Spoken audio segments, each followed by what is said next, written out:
சென்னை அண்ணா பல்கலைக்கழகத்தில் உள்ள வாக்கு எண்ணும் மையத்தின் கட்டுப்பாட்டு அறையில் சட்டவிரோதமாக ஜனநாயகன் படம் பார்த்த சிசிடிவி மெயின்டெனன்ஸ் ஊழியர் போலீசாரால் கைது செய்யப்பட்டுள்ளார்.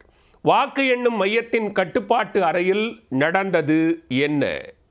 சிசிடிவி மூலம் கண்காணிக்கும் கண்ட்ரோல் ரூமிற்குள் ஜனநாயகன் திரைப்படத்தை டவுன்லோட் செய்து பார்த்த டெக்னிக்கல் ஊழியர் சட்டவிரோத செயலில் ஈடுபட்டதாக அதிரடியாக கைது செய்யப்பட்டுள்ளார். சென்னை அண்ணா பல்கலைக்கழக கண்ட்ரோல் ரூமில் நடந்தது என்ன? தமிழ்நாட்டில் நடந்து முடிந்த சட்டமன்ற தேர்தலுக்கான வாக்கு எண்ணும் இயந்திரங்கள் சுமார் 62 மையங்களில் பலத்த பாதுகாப்புடன் வைக்கப்பட்டுள்ளன. சென்னையில் ராணிமேரி கல்லூரி, அண்ணா பல்கலைக்கழகம், லயோலா கல்லூரி ஆகிய 3 இடங்களில் 16 தொகுதிகளில் பதிவான வாக்கு இயந்திரங்கள் வைக்கப்பட்டுள்ளன. அந்தந்த அறைகளில் சிசிடிவி கேமராக்கள் பொருத்தப்பட்டு சுழற்சி முறையில் கண்காணிக்கப்பட்டு வருகிறது.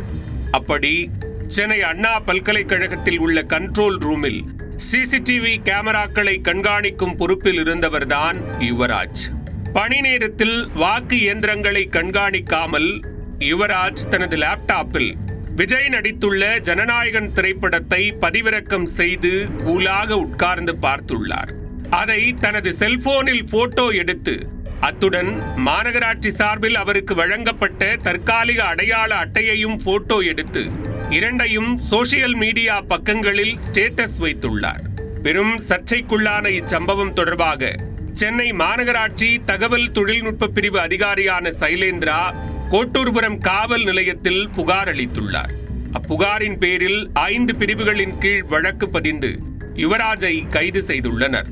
கண்ட்ரோல் ரூமின் வைஃபை நெட்வொர்க்கை தவறாக பயன்படுத்தி ஜனநாயகன் படத்தை பதிவிறக்கம் செய்து பார்த்தது தொடர்பாக விசாரணை நடத்தி யுவராஜிடம் வாக்குமூலம் பெறப்பட்டுள்ளது.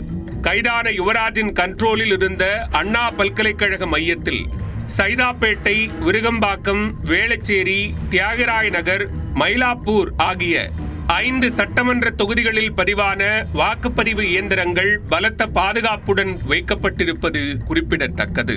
இச்சம்பவத்தை தொடர்ந்து அண்ணா பல்கலைக்கழகம் உட்பட அனைத்து வாக்கு எண்ணும் மையங்களிலும் பணிபுரியும் ஊழியர்கள் சரிவர பணியாற்ற அறிவுறுத்தப்பட்டுள்ளனர்.